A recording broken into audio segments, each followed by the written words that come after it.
Right then, we've got a really nice, lovely pastel picture to work from tonight, which is obviously a gorgeous hedgehog autumn leaves. And it's a really lovely session, this. Really, really nice. There's lots of gorgeous tones in there. You know, we've got all this, like, whichever hedgehog you choose, there's all sorts of different kind of nice autumnal tones in there, from the greens all the way through to the oranges and everything. And then the different hedgehogs pick up some of the different colours. So we've got all sorts of lovely warm colours, as well as our darker, deeper tones for the hedgehogs, you know, between the spines and everything, and his little face. And it's really enjoyable.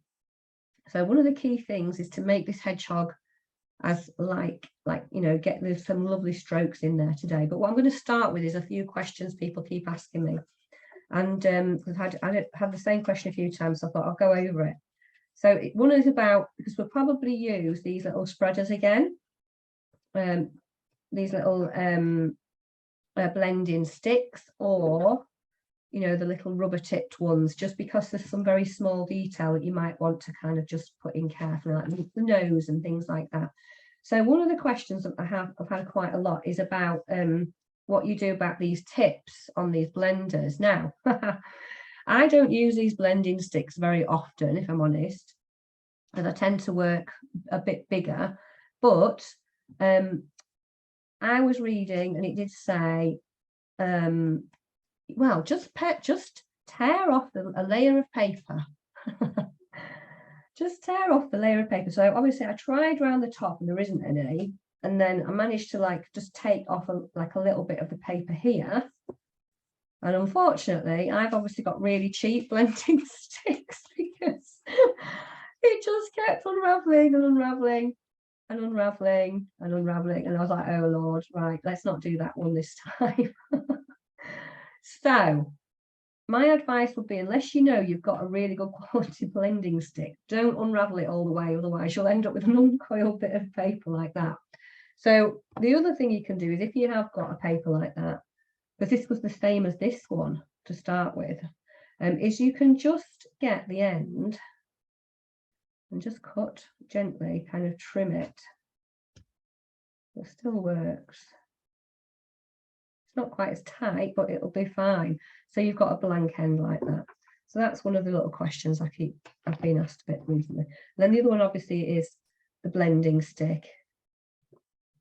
You know, and obviously don't do it on your normal bit of paper, but you can just kind of rub it off.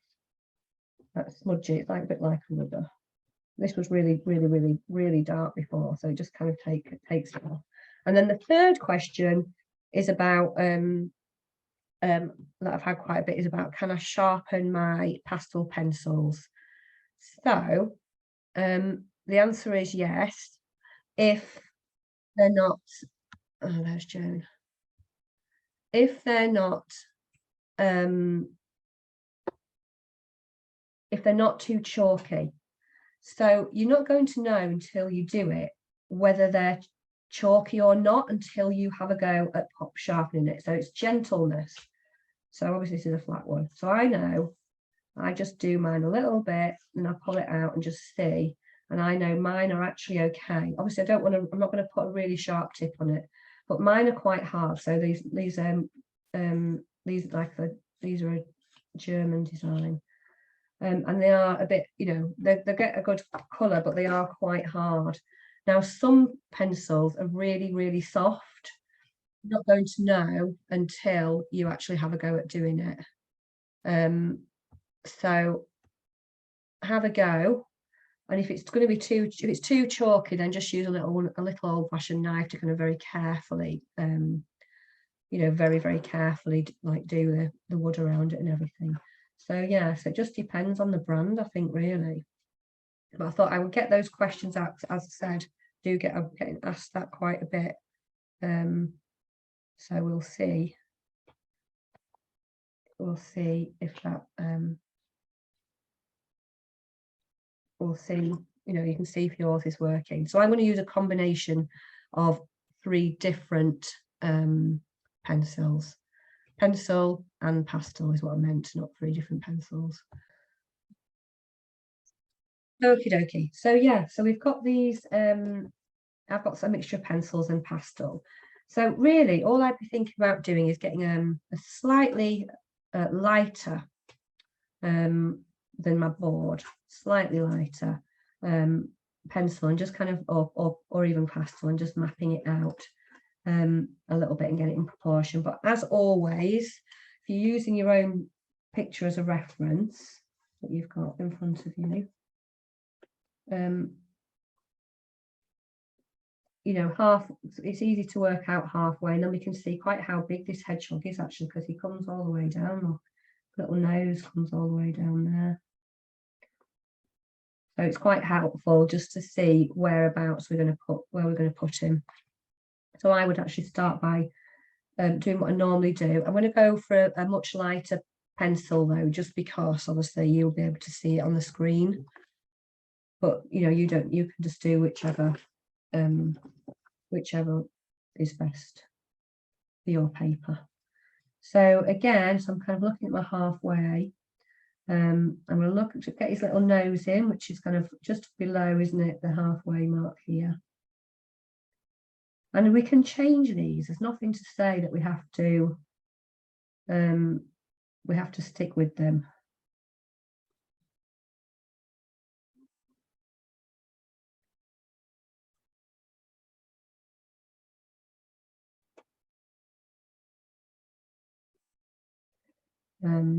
To stick with R, exactly.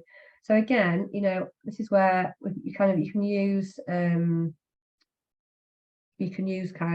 the angle to help. So if you look at that, the eye, the ear, and the nose all line up in a row.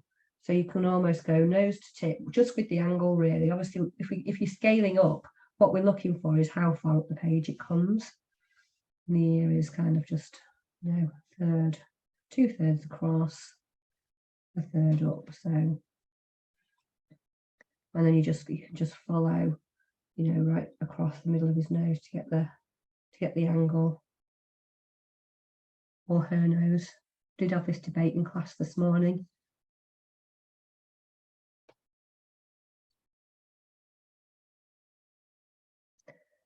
There we go.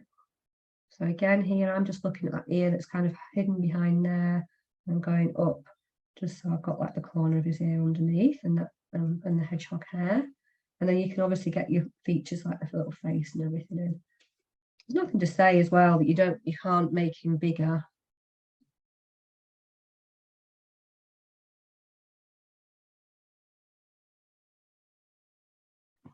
Or smaller.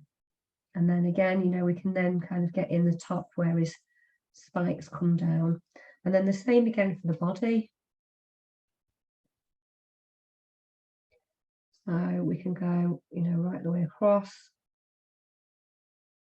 to decide, you know, how long that body is, or the angle of the body, certainly, because it tips down a little bit. So yeah, so mine's going to come a little bit, I'm making mine a little bit bigger so it's not too tiny on here. And then obviously we can just join, you know, the shape of the back, then makes it much easier. We're saying actually it can look a little bit like bears when you're putting the features and things in. So obviously you've got this fur that comes over, and then there's this very dark amount of fur underneath it. We kind of can get that in there. And then obviously you can kind of pop in some of these lovely bits of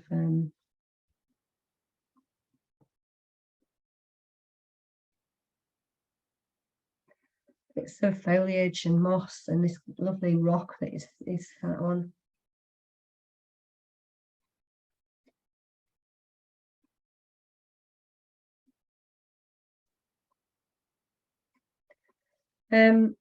Yeah, so we've got a good start there, haven't we? And as I said, you might move like some of these things out or across or whatever as you work in. Nice big leaf there. I'm just going to pop a very brief outline. And then again, with the type of foliage you've got, you can pop in some of that, a little bit of that background detail if you want to start with, so that it comes behind the spines if you want. Also, you know, maybe staying clear of the green area at the front, because and because it's very easy to kind of put your hand down and your wrist over the top of the bottom of your work. So pastel, it's quite handy working top down really, so you're not going to make too many errors that way. So we can have